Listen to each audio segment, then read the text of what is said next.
I don't own any Halloween decorations. I don't have a bin of things that I put up in October because I've been wanting to make my own Halloween decorations. And every year I come up with all these ideas of things I could make, and then I get overwhelmed and I don't even start. But this year I am forcing myself to just pick one. I found one Halloween crochet project and I'm gonna go for it. My plan is to make a crochet spider web. I think I'm just gonna freehand it. There are definitely patterns and tutorials out there for spider webs.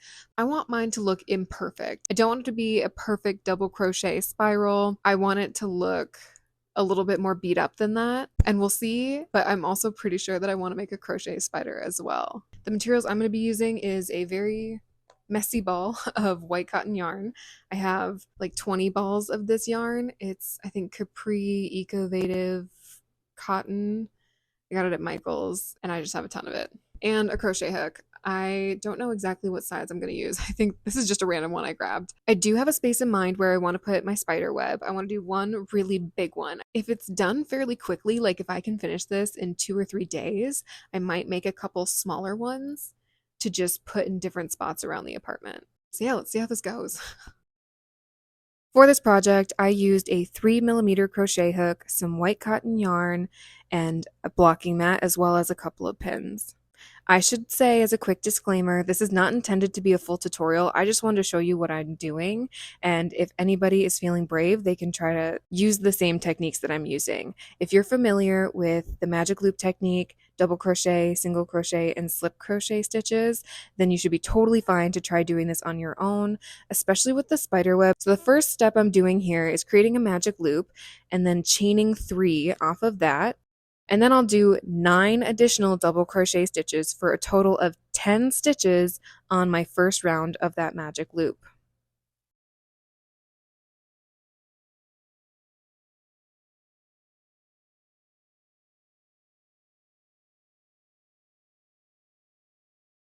I'm going to pull my magic loop tight and slip stitch into the first chain 3 that I did in this round, and then chain an additional 3 for the next round. And this is where it gets fun. I'm actually going to chain an additional 2 stitches, and you'll sort of see why once I complete this next round.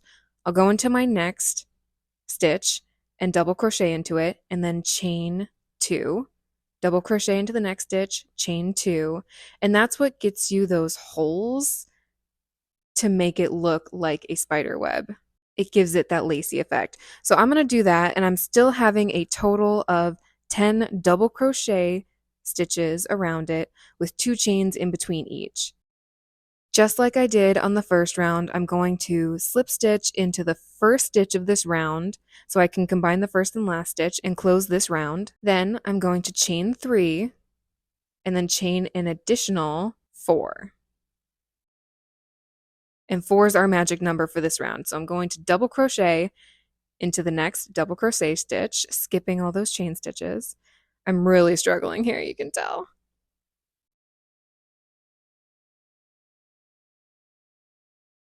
And then I'm going to chain 4. Double crochet into the next stitch and chain 4. Sometimes I do mix it up because it's a spider web. I'm not taking it too seriously, and like I said, I don't want it to be perfect. So sometimes I might do an additional chain in between or skip a chain. So to create a quote-unquote perfect spider web, all I would need to do is continue in this pattern each round, doing my double crochet into each of my previous double crochets, and I'm only ever going to have a total of 10 double crochets in each round and an increasing number of chains in between each of those double crochets. So I do my double crochet in that second round and I chain 2, double crochet, chain 2.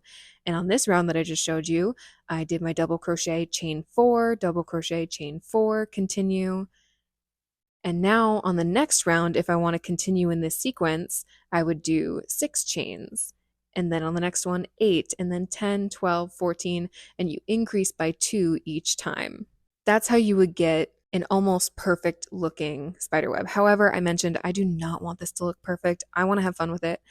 So to give you an idea of some techniques I use to change up the spider web and give it a more imperfect look, I'm going to quick clean up some ends so that it's a little easier to see and then pin it up so you can see exactly what I did.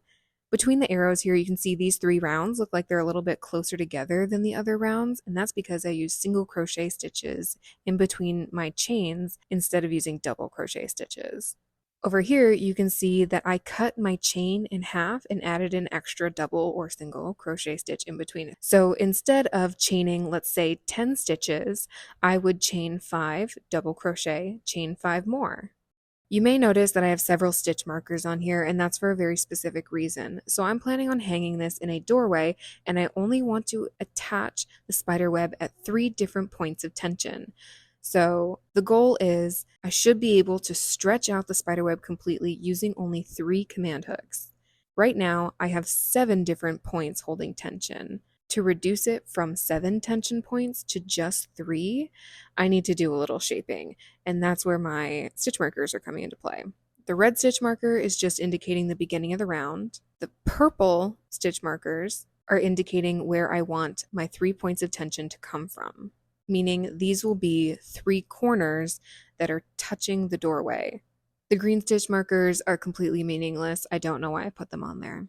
So I'm going to finish the spider web up tonight, and you'll get to see it in the morning. My spider web is in desperate need of a spider. I hung it up, took a look, and knew it needed a spider. I'm not doing a tutorial for the spider.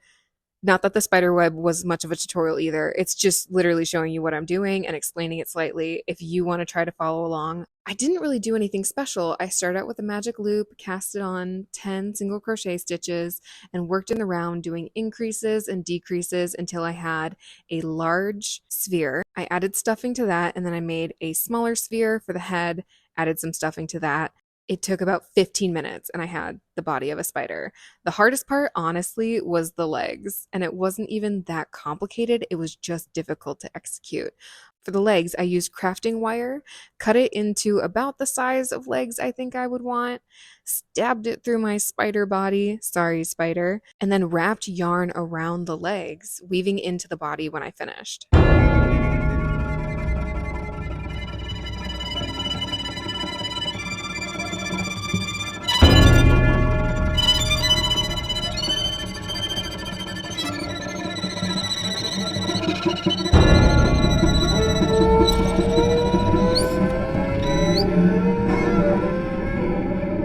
I was just sitting here and I was like, do you want to be really cozy? Just like hugging a pillow right now. Group hug with the pillows. Final thoughts on the spiderweb project. It's got a little spider on it. I personally am really happy with how this turned out. So happy that I have made 2 more.